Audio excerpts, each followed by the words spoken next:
નમસ્કાર દર્શક મિત્રો, હું છું રૂપલ લુણીચિયા. સંપૂર્ણ ન્યૂઝમાં આપનું સ્વાગત છે. બનાસકાંઠા જિલ્લાની ગુંદરી પોસ્ટ પરથી પાંથાવાડા પોલીસે શંકાસ્પદ અલગ અલગ ચાંદીના દાગીના ઝડપી પાડ્યા હતા.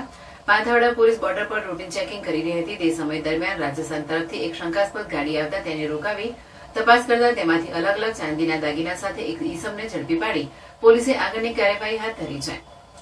બનાસકાંઠા જિલ્લામાં આવેલી પાંથાવાડાની ગુંદરી ચેકપોસ્ટ પાસેથી શંકાસ્પદ ચાંદીના દાગીના સાથે એક શખ્સને ઝડપી પાડ્યો છે. પાંથાવાડા પોલીસ ગુંદરી ચેકપોસ્ટ પર વાહન ચેકિંગ દરમિયાન બાદની હકીકતના આધારે રાજસ્થાન તરફથી એક શંકાસ્પદ સ્વિફ્ટ ગાડી RJ30CA 2690 આવતા તેને પોલીસે રોકાવી ગાડીમાં તપાસ કરતા ગાડીમાંથી અલગ અલગ સાઈઝના બાળકોના તેમજ મહિલાઓના ચાંદીના નાના મોટા દાગીના મળી આવ્યા હતા. પોલીસે ગાડી ચાલક વિશાલ તુલસીદાસ વ્યાસ રહેઠાણ શિવસુંદર સદન રામપુરા નાથદ્વારા રાજસ્થાન વાળાને ચાંદીના દાગીના બાબતે પૂછતા ગાડી ચાલકે પોલીસને કોઈ સંતોષકારક જવાબ ન આપતા પોલીસે દાગીના કુલ